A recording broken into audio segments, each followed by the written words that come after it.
Hello, hi. My name is Shane Brody. I've been traveling around the country talking to trans people, intersex, non-binary, gender non-conforming, agender. There's a lot of new terminologies as well, neutrois, aromantic. There's all kinds of things happening. A lot of young people are bringing that kind of language in, which is kind of cool. Here's a couple older guys here, though. And so we might have a little bit of a different conversation today. I am so happy to be here, I gotta say. You contacted me, and I was so excited because we're kind of up in the mountains here, and I'm very happy about that after being in the lowlands, the flat areas, and just being baked, frankly. The sun was just beating down on me, and no trees, hardly any shade trees, lots of parking lots and city problems. It's so nice to be here in the quiet forest, and just, I can feel the trees breathing, and I'm just happy about that because it smells really good up here too. Anyway, I'm a, long-term trans man. I started therapy in the late 90s and changed my name in 1998, and then I started taking testosterone in 2000. And I'm just, things are happening in the country around trans people, and I just wanted to travel around and talk to people. And I have a guest today, very special guest. Hey, and he's going to introduce himself. I'm Adam, currently live in the Northern Rockies. Yeah. So awesome up here. Yeah, quite a ways from town. My car barely made it. I mean, I'm pretty good at traveling on bad roads and ice and, all this stuff. But I was like, okay, I got to keep my wits about me on this little road. Yeah, totally. Yeah, if the road doesn't get you, the moose will. Yeah. I'm so glad that you mentioned, actually, that there was a soft edge to the road. Because I was like, okay, keep that in mind. Keep that in mind. Don't go on the edge. Hey, it nearly ate me a couple weeks ago. Yeah, so. And you have a nice big truck. Yeah. Yeah. Yeah, so Northern Rockies, but I've lived all over the country, and this is my final landing spot. Yeah, hopefully. Yeah, we were talking a little bit last night. He was very generous and let me stay the night, and you were mentioning that you lived in some urban areas as well. So this is really different. Yeah, Olympia, Washington, Denver, Colorado, just north of Philadelphia. Basically right in an area that was also a commuter area for folks that worked in Newark and New York City. Oh, right. I visited with a trans man who lived in the Poconos, and that was kind of on that corridor too, into the city, into New York City. Also, lived down on the Gulf Coast of Florida. Oh, wow. That's really different.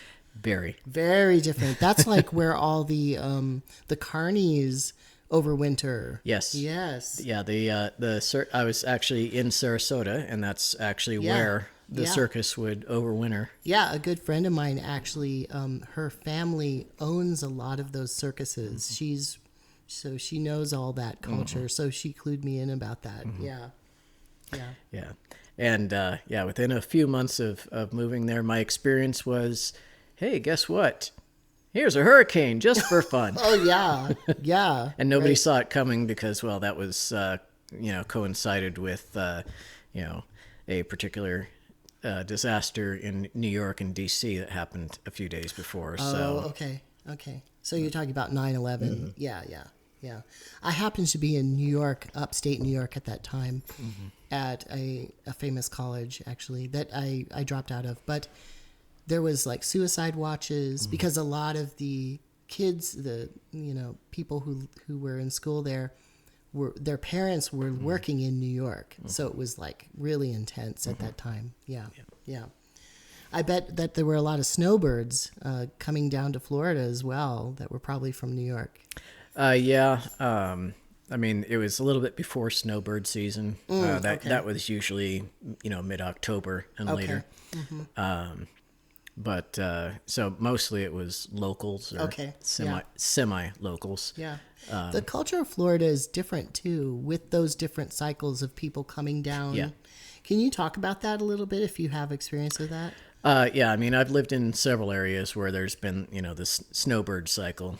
Even where I'm at now, there's snowbird here. Okay, really? And So people come here from other places. it's kind of a two-way cycle. Okay. We'll get people who come here in the wintertime from Alaska and Canada. Yeah, you said, because a lot of times traveling around, people will actually take pictures of my car because of the Alaska plates. But you said that that's actually fairly common here, that there's Yes. Alaska plates. Yeah, you'll see a lot of plates here from Alberta, from BC. Yeah. Well, I can see that because it's not too far. Yeah, and yeah. we've even had people with plates from the Yukon. Oh, really? Okay. Yeah, probably White Horse and stuff. Yeah. Yeah, probably. White Horse is a lot like Fairbanks, by the way, which is where I live. Yeah. And then, Alaska, people come down here for the milder climate.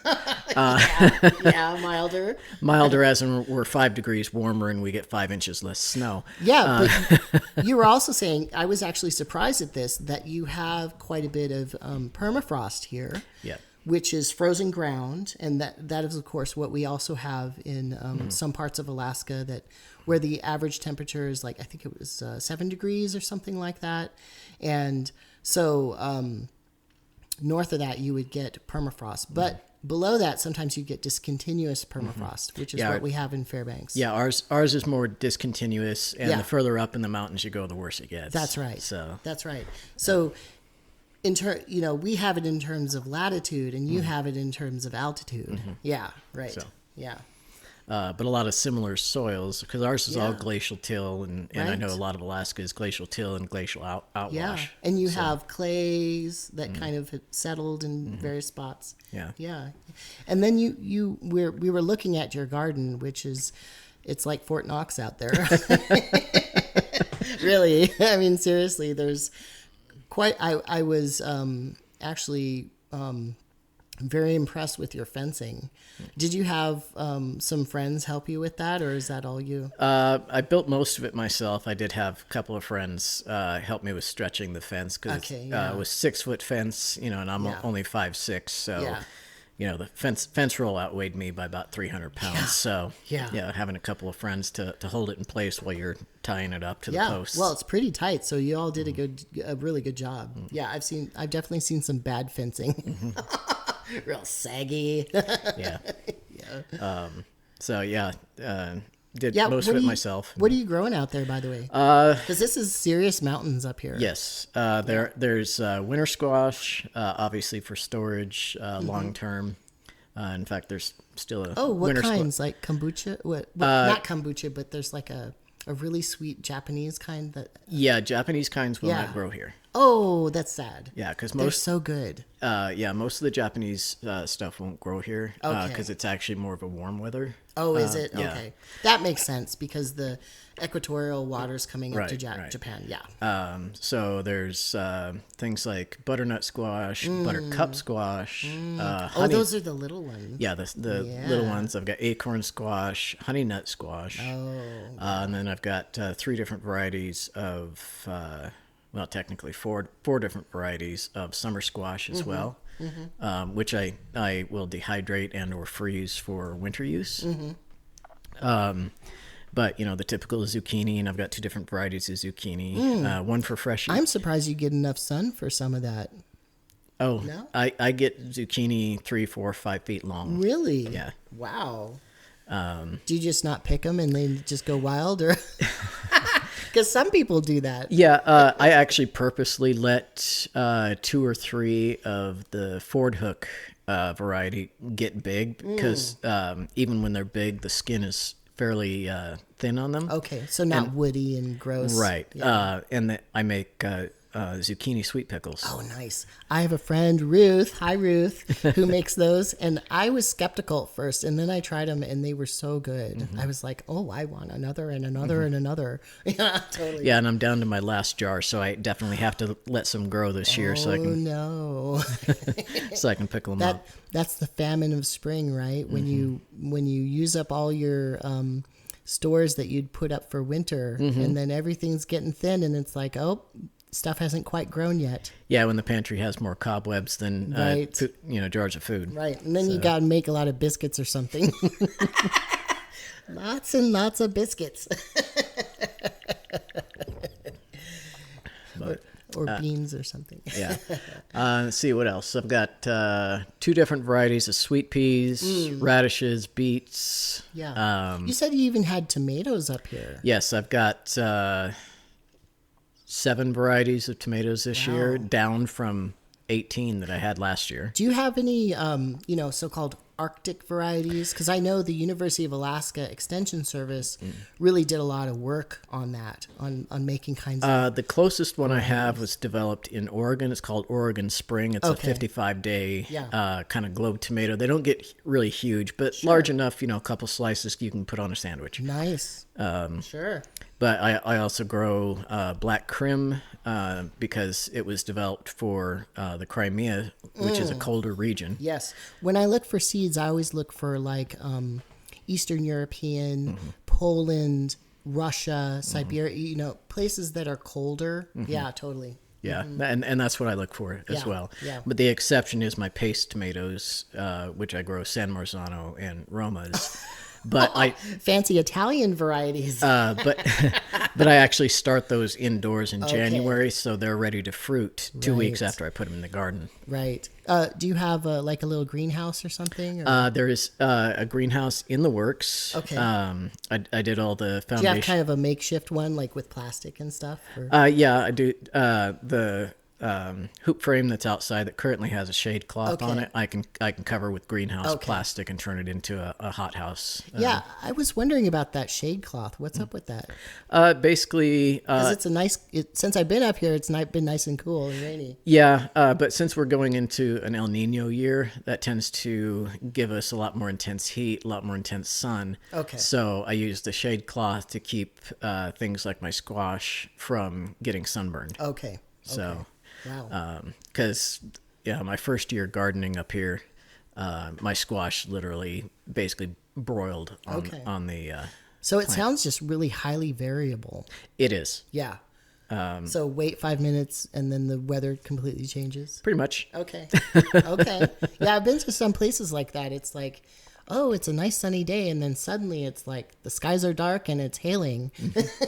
It's like, wow. Yeah, friends back in Colorado, their entire garden was leveled by baseball-sized hail. Oh my goodness. Wow. I've never seen hail that big, but I've heard in Minnesota, where I was born and where I have lived before, that sometimes they will get that big. It's because those particles, they keep getting circulated. So you do need hotter, wetter, and then colder suddenly, air. So it just keeps cycling and cycling. You're getting bigger and bigger. And it can actually damage cars so badly that they have special things within the insurance about that. Yeah. Yeah. Yeah. Like being totaled by hail. Yeah. Your hail deductible. That's right. Yeah. It's so wild. But, if you live in places like this, that's just what you got to do. Yeah. Speaking of that, how about fire danger?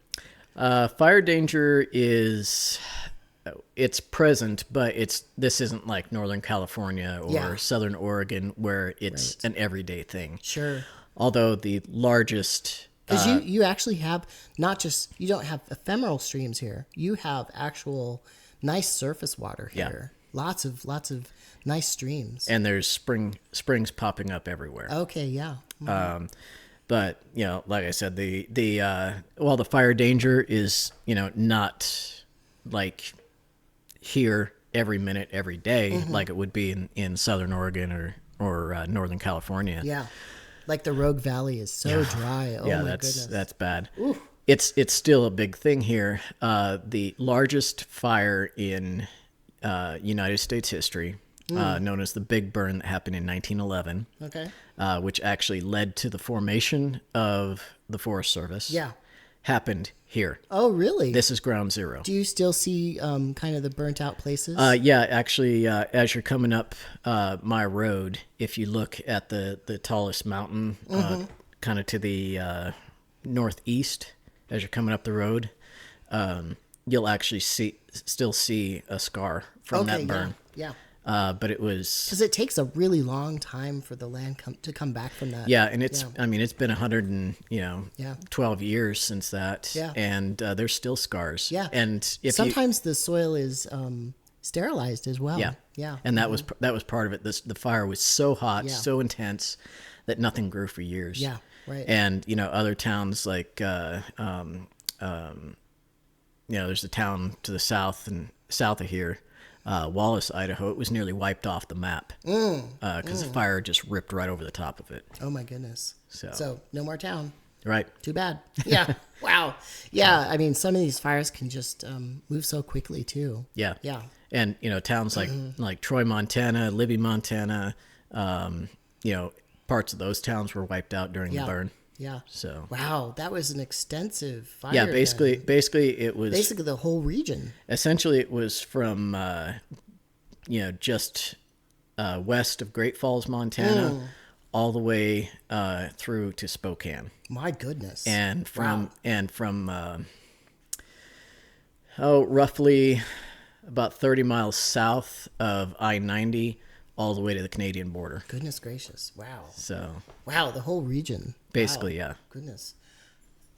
I was wondering, when you gave me a little tour of your garden, which is pretty cool. You have all kinds of little bushes for berries and that sort of thing. I can see that you're preparing for something there. I did drink some mead and some cider. Was it mead or cider? It was mead. Okay, it was mead. Mm-hmm. And then you were talking about you do some brewing. Mm-hmm. Do you have any plans for those berry bushes out there? Berry bushes. The big thing that I do every year is I make various berry jams, blackberry jam, raspberry jam. I also save some back in the freezer to make freezer pops or smoothies and stuff. Oh, sweet. But when I have a wild hair, one of my favorite things to do, especially around the holidays, is I'll make blackberry ale. Okay.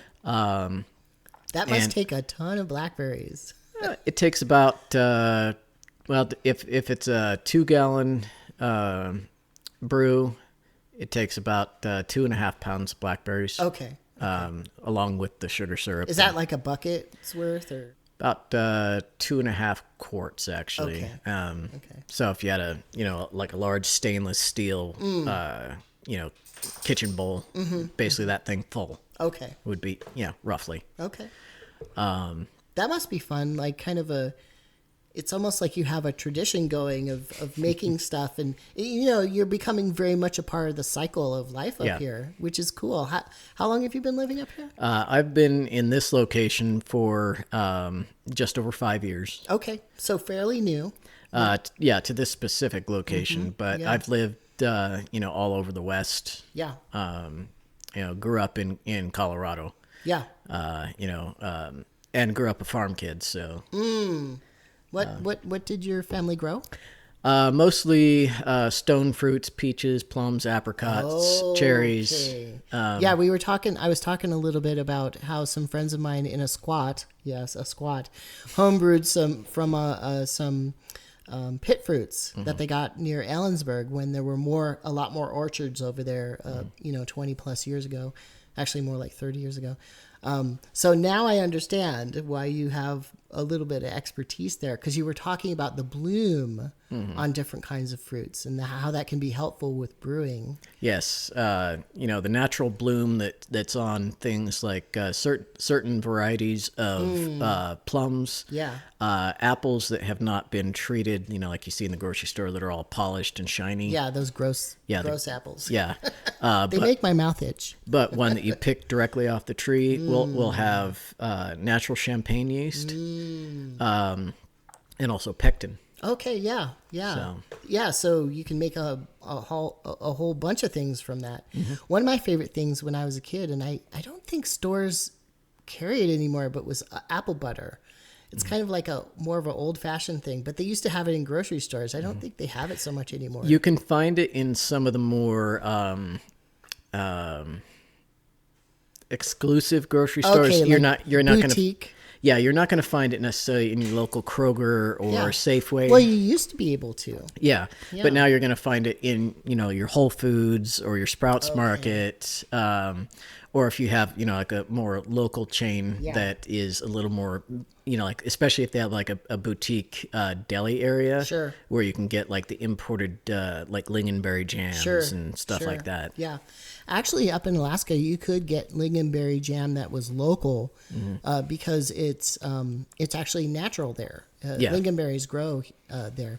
I noticed you mentioned that you did have some in your garden. So Yes, I do. Are you going to make some lingonberry jam? Once I have enough to pick off of there, yeah. I love that stuff. It's So my do- favorite. Oh, it's so good. Yeah, so do I, because I'm one of my favorite things to eat Yeah. is traditional katsbular. Oh, what's that? Swedish meatballs. Okay. Is that part of your ancestry? Yes. Okay. So I'm part Norwegian. yeah, mine's Dane. Swedes technically came from the Danes as Norwegians as well, but they kind of split off and mixed with the Sami and I stuff. think that's a very controversial thing to say. yes. So they'll argue, but if you follow That this, is a very controversial if you follow thing to the say. science will show you the way versus word of mouth tradition. Sure, okay. So I'm just going to leave it at that. It's very Yeah. controversial to say that. Anyway, so it sounds like you have a very mixed ancestry. Yes. Yeah, uh-huh. yeah, mostly various Northern European. There's a little bit of Eastern European thrown in there just for fun. So Yeah. Yeah, I'm Irish, Scottish, and Norwegian. Yeah. yeah, we'll just say various Norse background, Saxon, pre-Norman, British Isles, which includes the Picts, the Celts. I'm watching the Love Connection behind us. Those dorks. We tried to tire them out, but it doesn't work. Oh my goodness. Cooper just jumped the fence. Well, he had to get to his boyfriend. Okay, y'all. Maybe we should take a break. Let's take a break. Okay, we took a little break for lunch because I was a little peckish, and then the dogs needed to. There was some jumping, and they needed to go outside. And having 3 dogs here is kind of fun, and it's a little exhausting. It's like having kids here.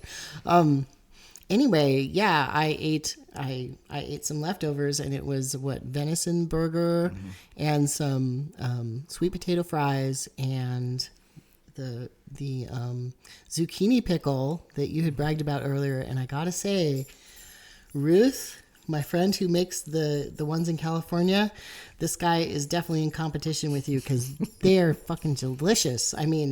Goodness gracious. Maybe you can hear this. Do you hear that crunchiness? It is so good. So good.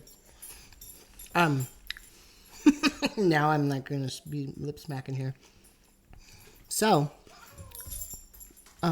you were showing me some of the wild plants around. Let's talk about that a little bit. All right. Well, I have quite a few various native wild berries. Yeah. The typical knick-knick, which you'll find over most of the West, especially in the Rockies. Yeah. Very shiny little leaves. Very low growing. Yeah. Is that a berry, or is it like the leaves that are used with that? Well, the berries can be eaten. Don't have a lot of flavor to them, so they're generally used as a filler. Okay. And or a pectin source, that sort of thing. But if you were lost in the woods and that's what you found, That's what you get. it does have vitamins in it and stuff, so it's a good survival food. But traditionally, the leaves are dried and smoked, or turned into a tea and used to treat various things as well. Great. So it's kind of a two-in-one kind of plant. Yeah. That's why it's so important people know about it. Yeah. Also, I showed him what are wild huckleberries, which this part of the Rockies is known for. They're And that's kind of like a blueberry for those folks that have never had huckleberries. It's kind of like a blueberry. Yeah, just so much better. Yeah, it's so much better. Wild food just in general is so much better. Here's your hand picking it, and maybe you wash it, maybe you don't, and then you just pop it in your mouth. So good. Yeah, and have wild raspberries, have trailing blackberries. Some people in the Midwest and whatnot would refer to them as dewberries. Dewberries, okay. Because they're just on the ground, Sure. and they're right at the dew line. Right. So that's where they get their name. Okay. And that's as far as berries, what I picked. We also have other wild berries that are edible as well, twinberry and a few others. One that's fairly rare up here, and so far I've only found one on my property, so I try to keep it protected so I can propagate it and spread it around more, is wild black gooseberry, also known as wild black currant. Okay. So I have one that I keep close, and I make it all sorts of happy, and eventually I'll take some cuttings off of it and try to get them to root, so that I can spread them around. Okay, great. And get a population going. Is gooseberry, is that like for a jam or something? Yeah, you can make jams out of it, pies, things of that nature. Some people even make juice out of them. Okay. Because the black gooseberry is if you took like a red currant, and some people make currant juice and drink it. All right, so we took a little break there again because the puppy, what's the puppy, lab and husky? Yeah, he's okay. chocolate lab and Siberian husky. High energy, a little bit stubborn, wanted to be part of the interview and was biting on my wires. And jingling the tags there. So unfortunately, he's in timeout at the moment. Yeah, that's sad, but it just has to happen.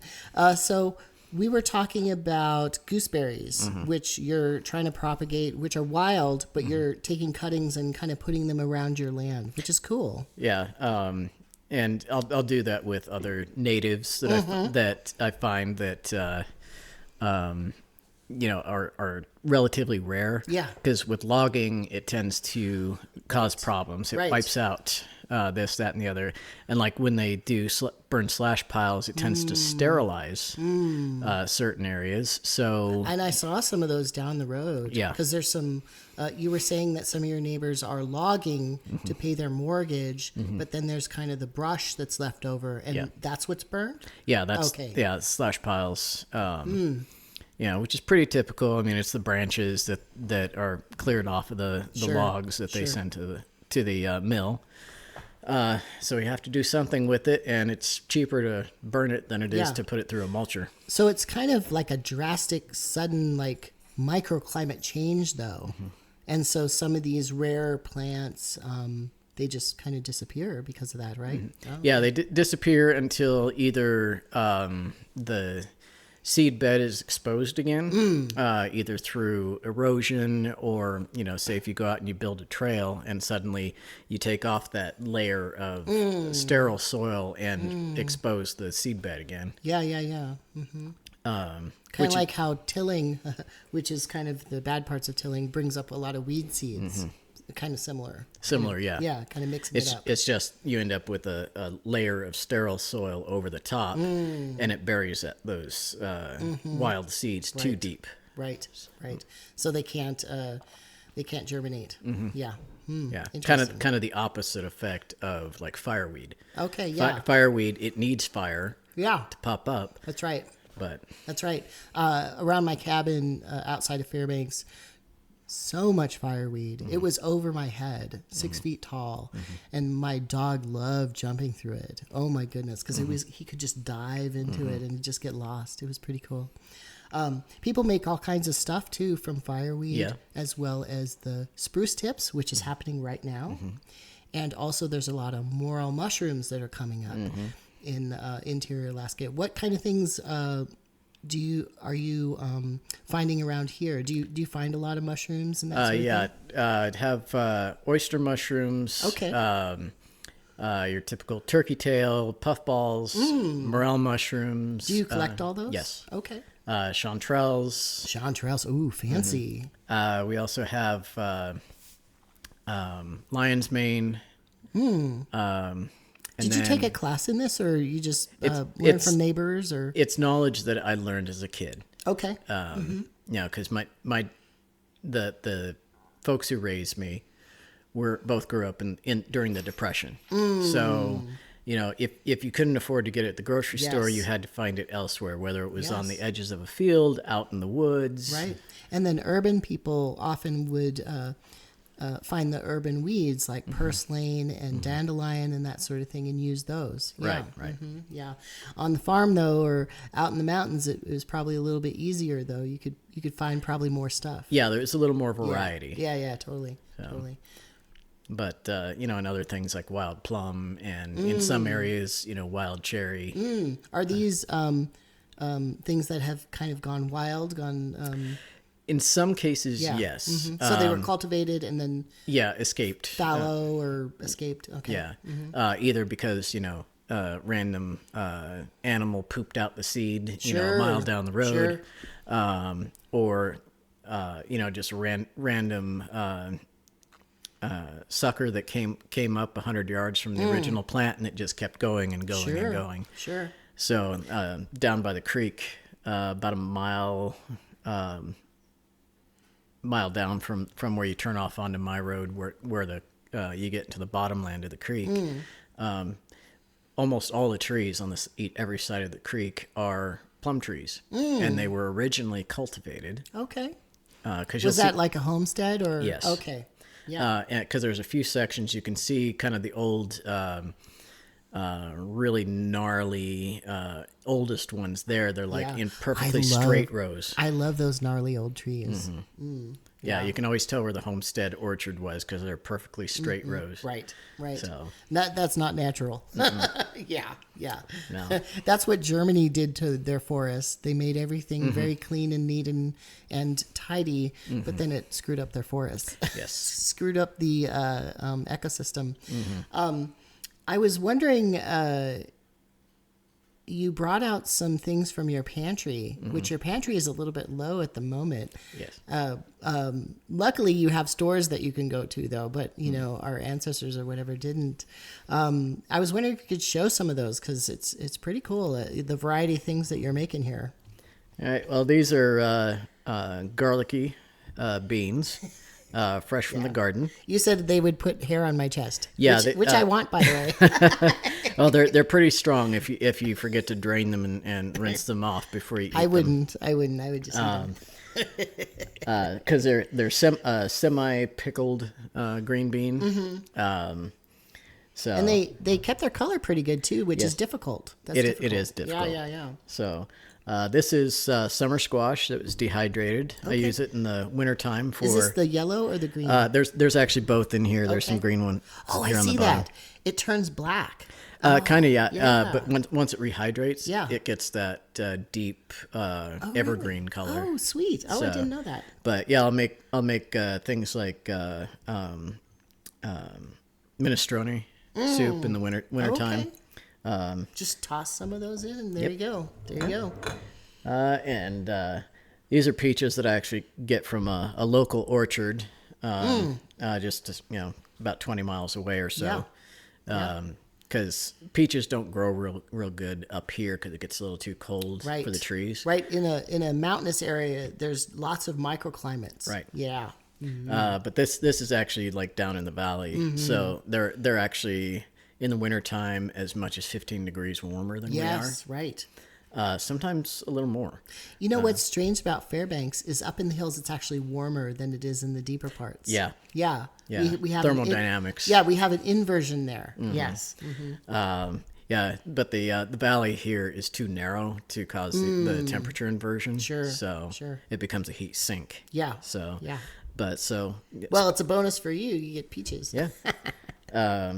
And you were saying that we were talking a little bit. You can just eat these and also just make pie out of them because you spice them already. Yeah, that's cool. Yeah, it's a one size fits all kind of canning. Yeah.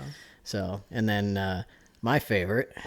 Yeah, look at that. Canned meat. This particular one. This is black bear.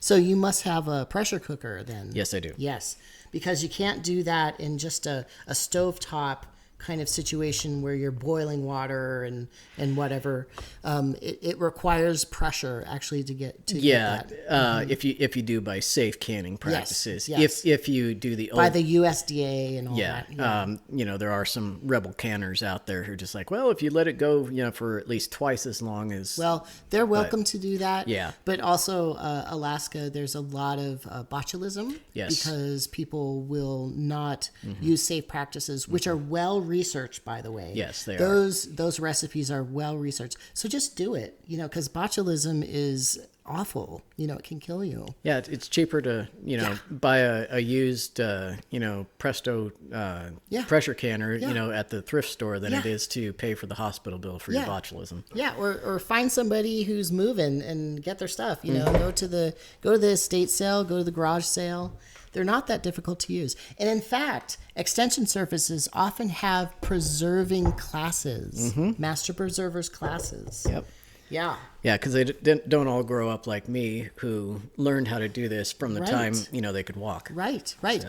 I think it's great too because you're kind of a link to that, right? And other people who maybe grew up on farms or more rurally, maybe up in the mountains, they are that link, and so it's really important to preserve these skills, right? Because as we saw with COVID, for instance, we can't always depend on stores. Right. So it's really important to put food up, whatever you can do, you can do. I mean, even if it's just, a simple thing of, growing some peas and throwing them in the freezer. Yeah. Because you may not have that can of peas to grab out of the pantry. That's right. And it's so satisfying too. Yeah. Like I've never had big gardens, usually just container gardens, but I feel so good just picking off a pea pod and eating that. Like that really just, it fills my heart. It feels good. So what is this that you brought out? This is actually the full skull of the first bear that I hunted up here. And actually, okay. This is him right here. Okay, great. Because I didn't start hunting bear up here until we started having a population explosion. Okay. I was going to try and avoid it, but it's kind of hard to avoid it when you're having to shoo one off your deck every other day. Right. And you had me take everything that was smelling of food out of my car, which is really good advice because bears will just tear apart a car. Yeah. And you have had recent sightings and that sort of thing. Yes, I've had black bears are almost a weekly thing around here. Sometimes even more so than that. Okay. And there's a big male grizzly that comes through here. This is just part of his route. This is part of his territory. Yeah. And there's a second male grizzly that's just to the west of here. Yeah. And we think there's a bit of an overlap. Okay. So yeah, it's good to notice those things too, because the natural world, they have a right to live as well. And if we respect them for what their territory is, and we give them some space, then they can live. Yeah. Because bears are very important. Yeah, I mean, like with my bears, I don't go out of my way to hunt them. No. I always give them a 3 strikes and you're out rule. Yeah. And most of them learn by the second strike. Yeah. I did notice when I walked in that you had several firearms around, like right next to the door kind of thing. And then also you were strapped. You were, the one on my waist, that's basically so if I'm out on the property, it could be a rampaging moose. I know about that. Yeah, which will basically shit stomp you into a grease stain. People think, oh, wolves, oh, lynx, oh, whatever. No, it's the moose that are going to get you up in Alaska. Yeah, and even here. Yeah. I mean, one of the most dangerous animals in this area is the moose. Yeah. Next most dangerous is the grizzly. Yeah. So. Yeah. So I usually have a firearm on my waist if I'm out and about on the property. Yeah, it makes sense. The one that's next to the door, that's actually a supersonic pellet gun. Okay. Because there was a population explosion of ground squirrels, and I'm trying to push them away from the house. Those are so annoying. Yeah. We have those in Alaska, and when I was out on doing geological work or whatever, our kitchen tent would get inundated with them, and they would just steal, all our food and get in there and stuff. And so we had to empower the cook. Yes, and he was not happy about that, but he was also a terrible cook, I got to say. Well, you could have served mystery meat chicken. Well, that would have been actually okay. Okay. That would have been okay. Actually, one night me and a friend of mine, we took over the kitchen and we actually made a good meal. Speaking of that, you've been out in the field a lot too. Yes. You had a career, because I noticed he has a vest just like I have that I had when I was a geologist. Bright orange with lots of pockets everywhere for all the little hand tools and compass and little bits of paper that you need. Don't forget your mashed lunch in the Yes, back. of course, of course. Yeah, the squished food and the water bottles, and because you're out all day. Do you want to talk about that a little bit? What you were doing? I was a forestry technician for a federal agency. Yeah. As well as a GIS analyst. So I did a lot of mapping. I did work with the silviculture division, which is part of timber management that assesses the health of forests. Okay. Especially after wildfire or major logging. Yeah. And is part of that kind of proactive, like getting that data in front of maybe a forest fire? Sometimes it is, because we'll go in and, like, if an area either has a potential to have already had a visit from, like, the pine beetle. Yeah. Up in Alaska, we have a spruce beetle. Yes, and we had the spruce beetle too in Colorado. Yeah. They actually kill entire mountainsides. They'll be just gray. Yeah. Yeah.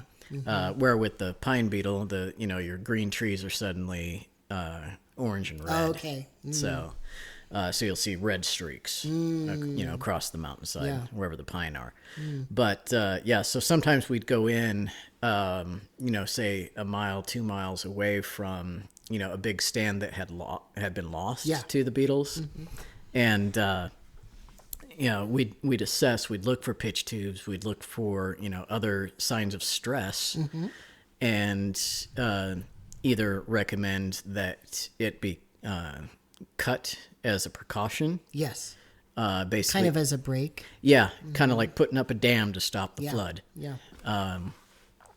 Or if it was approaching a high value target, if you will, or an area. Understand. Like vineyards and stuff like No, like approaching like a campground where you want the big, beautiful pine trees, and stuff like that. We would recommend the trees be treated. Okay.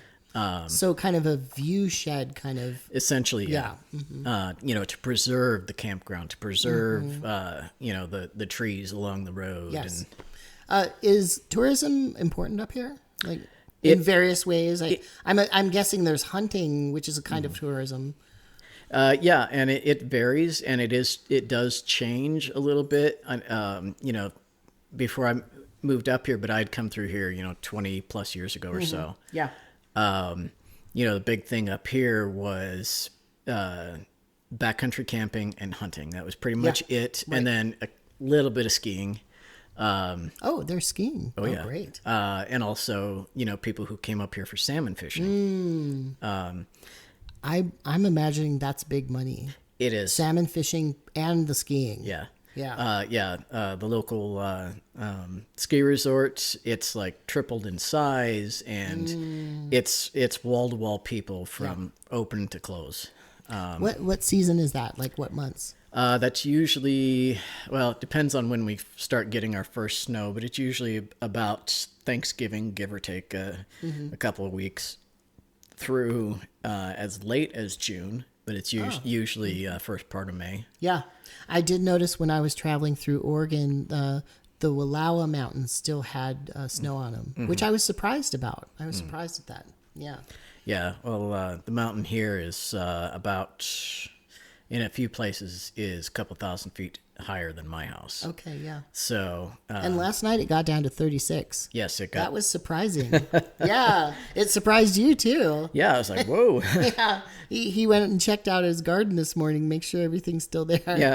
Yeah. I think I needed mittens and scarves for my tomato plants. Yeah. That's funny. When you garden in these kind of settings, whether it's alpine or the near Arctic or the Arctic, you really have to plan ahead. You have to have a lot of flexibility and have some safety measures that you use, like you had the cloth to put down, and then also you have a kind of a makeshift greenhouse that you're making do with until you make a more standard one. Yeah, until I have the hard side greenhouse Yeah. up. Oh, that's going to be so good when you get that. Oh, yeah. Because I can tell you really love gardening. I can tell. The rule of thumb up here with especially with warm weather garden plants, like your tomatoes, your melons, Sure. things like that.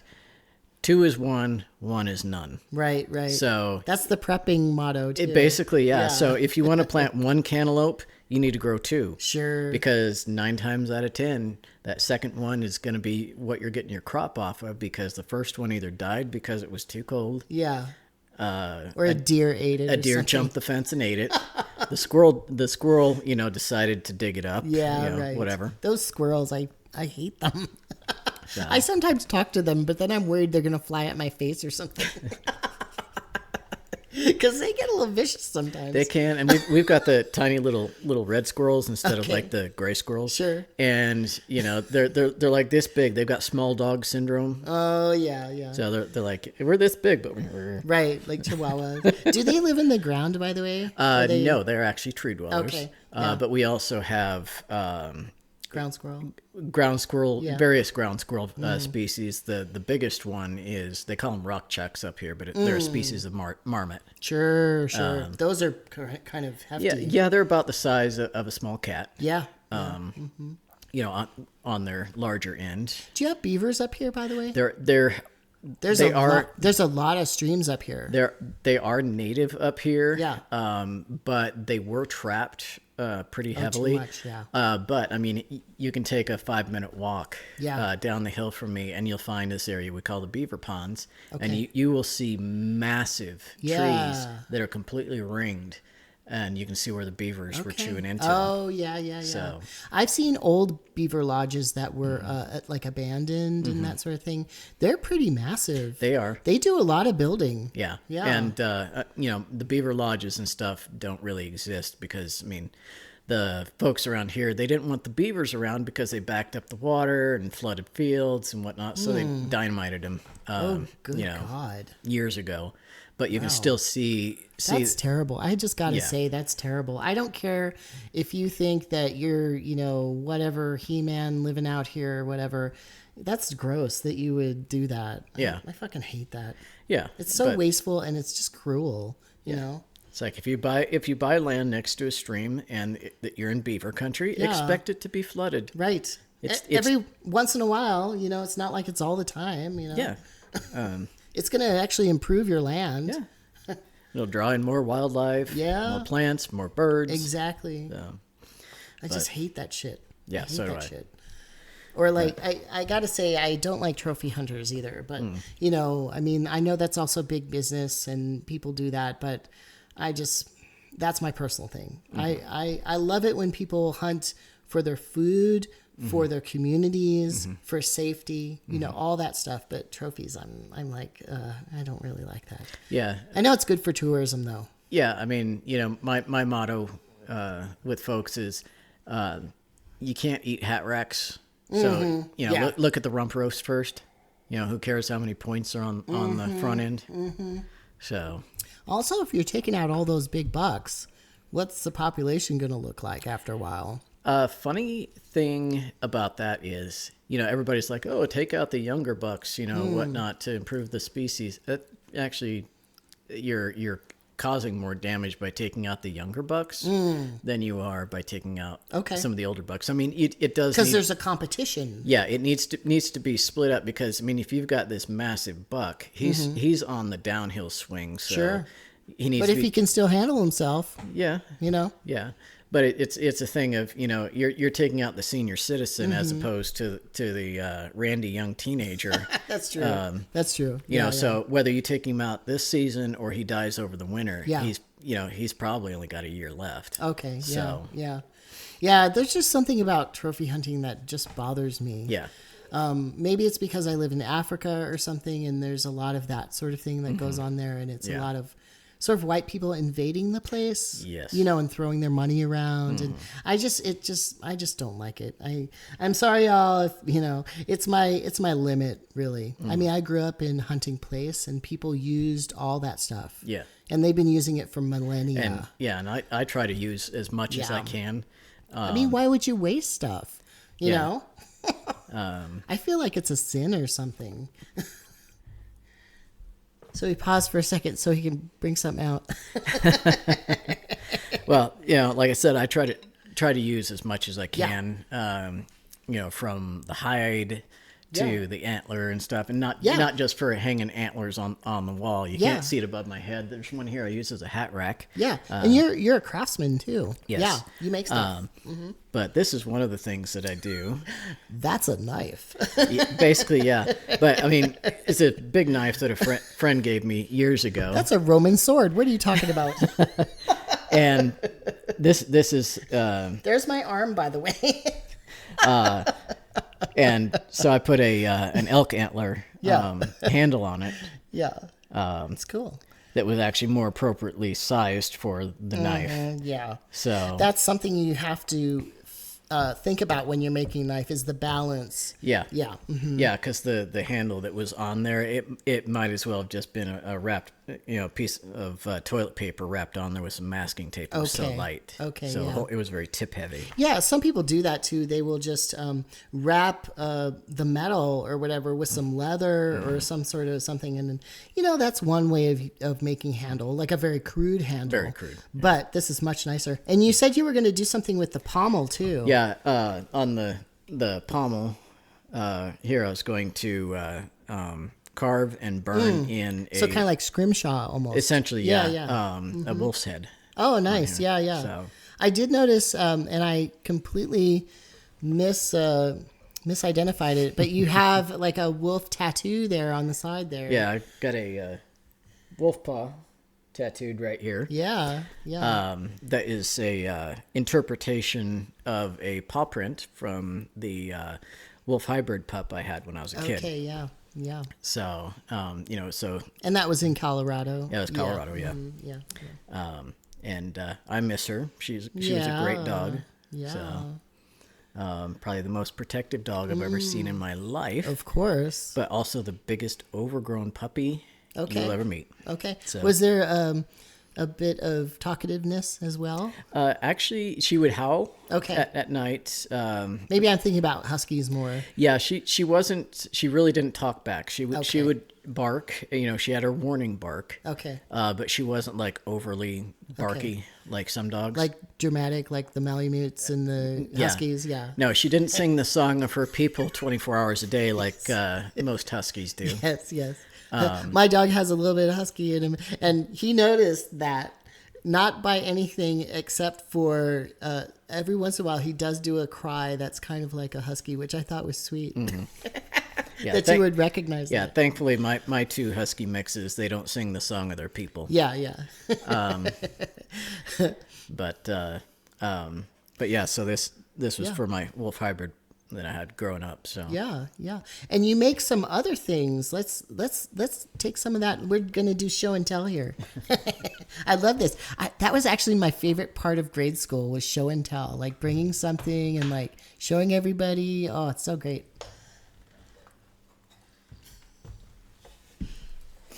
All right, we'll start with these. This is what I do in the winter time when old man winter is snowing and blowing outside. Are you ever snowed in here, by the way? No, I wouldn't say like, snowed in, can't get to town for a month kind of thing, because the county's pretty good about. I told him about my being snowed in. For 2 months in the last winter I was in Alaska separately, I was snowed in a month each time. Oh my goodness. Luckily, I had a lot of food with me. Yeah, but I mean, there's always the potential. Yeah. But almost every person up here has some sort of heavy equipment, whether it's a tractor with a loader bucket, or they have a dozer, or a big beefy pickup truck with the biggest plow it can hold. I have a friend who's very fancy. Her name's Judy. Hi, Judy. She's a seamstress, and her husband is very he's a rough Alaska guy, and he's very sweet, and he loves hunting, and he loves big equipment, and she rented a like some sort of tractor like thing like you have, right? Some piece of heavy equipment, and he's just the happiest boy right now. Well, he's got his Tonka toy. I know, he's moving rocks and dirt, she said. So. Yep. But I want to do that. But yeah, I make little gift boxes like this during the winter months. Yeah. The ones that I have here to show you are... Well, it's really fine. I mean, making little things like this, actually, it takes a lot of skill. Yeah, and these are handmade. Yeah. And you burnt your name on the bottom there. Cool, sweet. So, as well as the year I made it. This one was 2015. Mm-hmm. Most of the ones that I've made, like, in recent memory, I've given away to friends. Because I made one like this for some friends that were getting married. It's actually a ring box. That's so sweet. That's so sweet. I love it. Because they had the rings that they had for their ceremony, but they were, both of them had very physical jobs. Yes. So they wanted someplace to put their actual wedding rings when they were wearing their silicone rings for work. I've also had a lot of jobs like that where you got to take the ring off. So what do? You put it around your neck maybe, but then there's regulations about putting stuff around your neck. And so that's great. Or that's in your pocket and it gets crushed. Yeah. Yeah. So that's really great. So, yeah. But here's another one, a little bit different shape. Yeah. And it's kind of like, like Celtic knotwork kind of burnt into the top of it. Great. Yeah. There's other ones that I make that are actually carved. Yeah. But those so you use like a chip knife to actually get down in there and carve a little bit. A little bit, yeah. Cool. Or I use a Dremel tool with a tiny little carving tip on it. Right. I've seen those. Don't ever slip and like put that through your finger. Right. Right. And always wear the safety glasses, because I've known people who are like, no, and then they get something in their eyeball, like literally. When I was a geologist, a girl did not want to wear safety glasses. I mean, she was wearing safety everything else. In fact, she even had one of those heavy bug shirts because she hated the bugs. And I mean, Alaska out in the field, you're going to get a lot of bugs. Yeah, she hit a rock. Guess what? She had to be lifted out of there on a super cub, boom, boom, boom, to get like surgery and shit. Yeah. Well, like with what I do with the Dremel. And the really fine carving tips and whatnot, they're actually diamond tipped. So that way you can carve things like bone or carbide even sometimes. Yeah, carbide too. Yeah.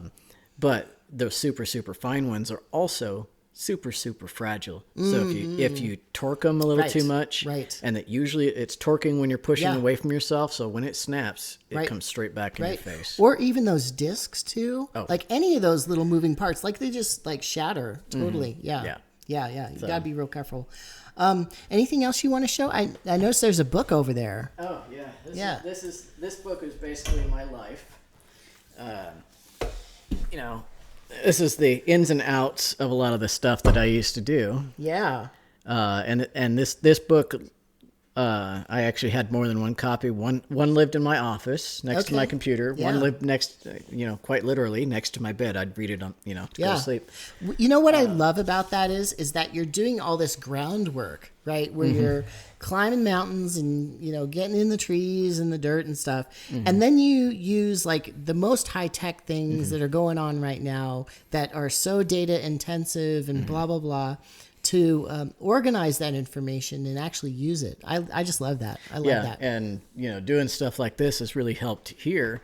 Because I could take a look at the old imagery of this property before I bought it. So Right, because there's generations of maps. yeah, and depending upon where you are, sometimes it's a 5-year difference between image series. Yes. Sometimes it's 7 years, sometimes it's 10 years. It depends upon how much development there is in that area. And also, there's like new technologies. Like right now, I think there's LiDAR. Oh, yeah. Which is really fine. Yeah, and LiDAR's actually been around for quite a long time. Yeah. But yeah, I mean, this actually covers LiDAR because that's a form of remote sensing. Yeah, yeah. Most I heard it doesn't do well with trees, though, which probably wouldn't be so good here. LiDAR actually, as long as it's lower altitude LiDAR, which also has the side scan as well as the up and down, it does fine with trees. Okay. There might be a few areas, like say if you've got this big massive boulder and then trees all the way around it might have an issue with that because it's getting multiple signals. Okay.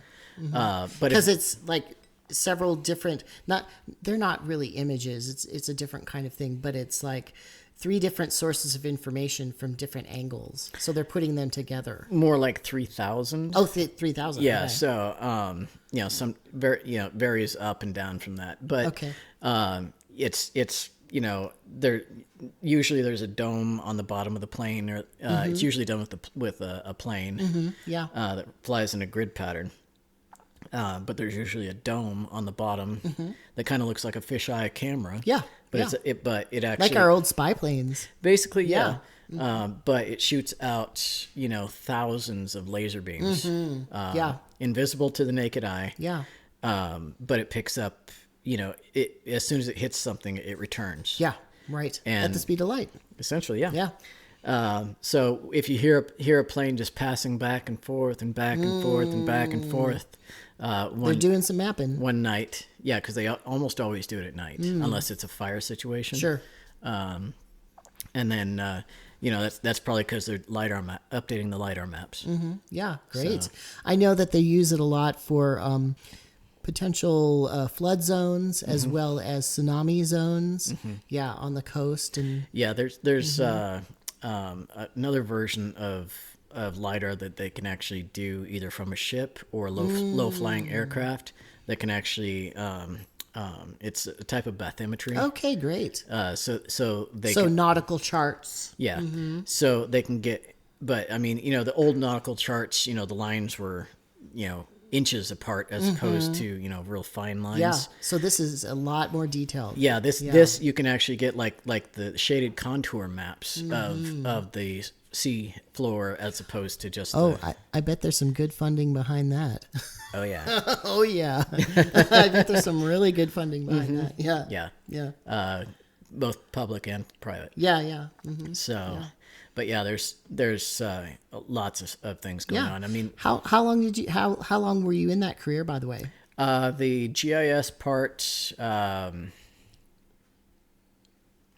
years. 10 years? Oh, okay. Forestry before that. And then because I moved around so much, sometimes I'd have to fill in the gaps with other things. So I did a lot of retail work, which is pretty typical. Yeah. Yeah, totally. There's always a job in retail. Yeah, it's interesting. Some people ask me what like my career is, and I'm like, I've had several, it's more like I've had jobs, Yeah, well, it's like the career that you want, which you might only have a few years in. Sure, yes. And then the thing that actually paid the bills on the intervening years. Right. And then, there's so many factors too, like economic downturns and COVID, can mess up things, Or if you work for, especially federal agencies are known for this, is, your first 5 years, you're essentially a seasonal employee. Even if you work year round for 2 years straight, Sure. Then you have to take 6 months off before you can get rehired. Okay. And, so it's a never weird rules. It is. Weird rules. It's very rare that somebody gets hired full time their first shot. Oh yeah, believe me, I know. So. I was working as a geologist kind of on my way up, in terms of career. And then we had the 2008 recession, and all of the boomers stayed in their jobs. Yeah. So I was just like screwed, basically. You know. Yeah, that's typical. Yeah, it was really awful. So whatever. Move Yeah. on. You Yeah. move on, and then you do other things. Yeah, recession happens or funding cuts. If you're a GS9 or above, you're safe. If you're below that, Right. you might as well start looking now. Forget it. Yeah.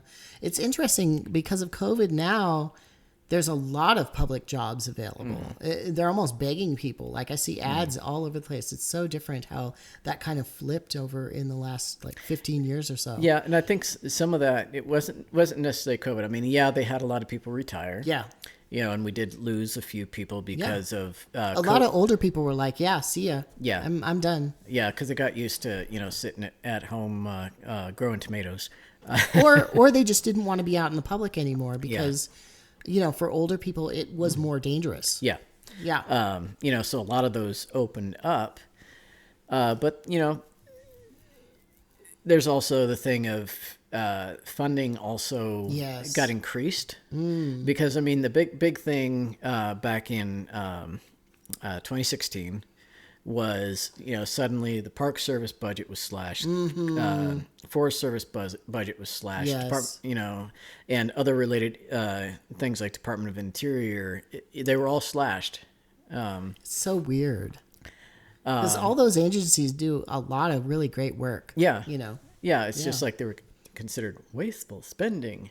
And then they had to go and completely blow the budgets out of the water because that was also one of the worst fire years in recent memory. So then suddenly they needed a whole bunch of people and they didn't have them. Yeah, Yeah. they didn't have them, and they had fire crews working double, triple overtime. Right. Burning people out. Yeah, totally. I knew a fireman up in Alaska. He would come up seasonally. He rented the other cabin that was on the space. Yeah. When he left, unfortunately, when he decided to stay in California instead of come up, some meth addicts moved in, which was not good. Which was drove Never me. good.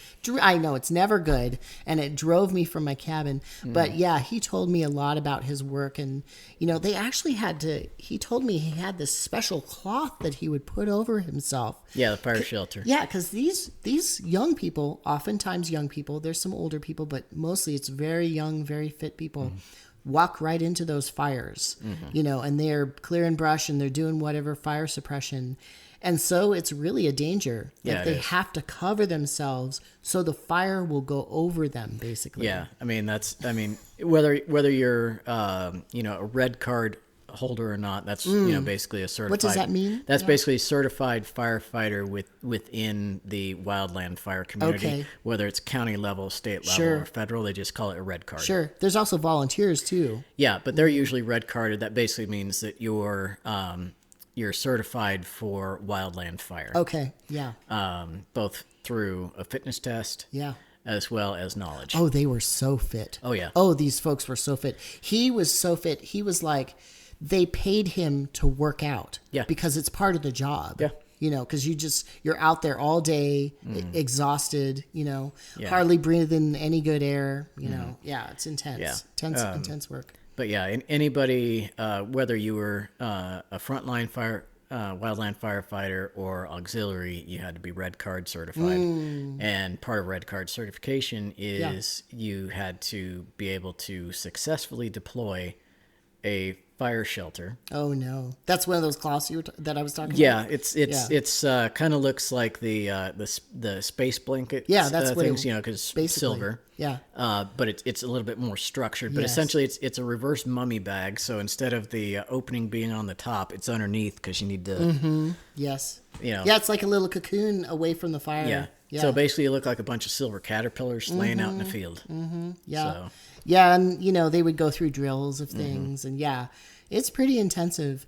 Do you know some of the people that come up? I was going to say guys or fellows, but I'm sure there's women there too.